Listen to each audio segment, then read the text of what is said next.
بالشر تحت التراب. انا زولي متنا اي حاجه نجي نقضيها من الشر. وعندك امثال شعلت فيها النار في بن علي ما كانش ترى العشرة اللي فنعبي منخلي ما نقضي والناس كل تعاوني توا ما معاوني حد والله ما معاوني حد. البيجي زاد شعل فينا النار شعل فينا النار البيجي ما عمل فينا راهو عمل فينا وما يشدوا الكراسي واحنا نموتوا بالشر.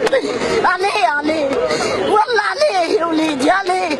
ارحل يرحم والديك ارحل يا سيد الرئيس ارحل يا بيجي ارحل يرحم والديك غير ما ترجع ثورة أخرى. راهو نقطة بالشر راهو الدنيا شعلت فيها النار. راهو شد دارك يرحم والديك يرحم والديك شد دارك ربي ارحل يرحم والديك ارحل انطلق يا سيد الرئيس انطلق يرحم والديك انطلق. مطلع بالشر انا مطلع راهو شعل فينا النار. راهو ملايين خدامه ما بقاوش يخدم راهو ماتوا العزيوه ماتوا العباد بالشر. يا سي البيجي وين وعودك في الحمله الانتخابيه للمراه اللي بكيت عليها قدام الجماهير وقلت راهي قتلي عندي 3 شهور ما كليتش اللحم.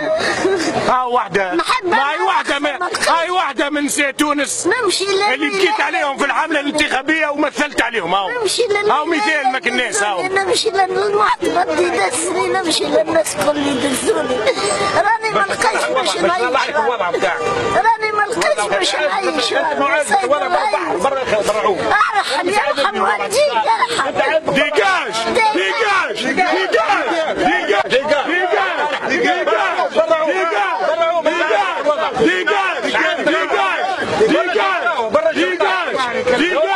والله العظيم ما كملوا لي قلبي يبكي على الوضع اللي نحن فيه. وانا عايط. واحدة منهم قالت لي احنا عندنا 3 شهور ما كلناش اللحم. وانا عايط.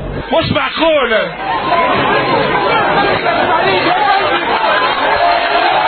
وانا عايط. هذا واقع مر واقع احنا مسؤولين عليه الكل. لكن الدولة 3 سنين التوى الوضع هكا. العياذ بالله. وراجل امير الله ابيض ومربرب والنور والايمان بيشعوا من وشه كده. صلاة النبي احسن. واش يعطينا المرتبة الاولى باش نوليو رؤساء باش نخدموا الشعب. يا سلام على التقوى. وباش ان شاء الله نمشيو الى الامام والله ولي التوفيق. هنعيط من الايمان والتقوى.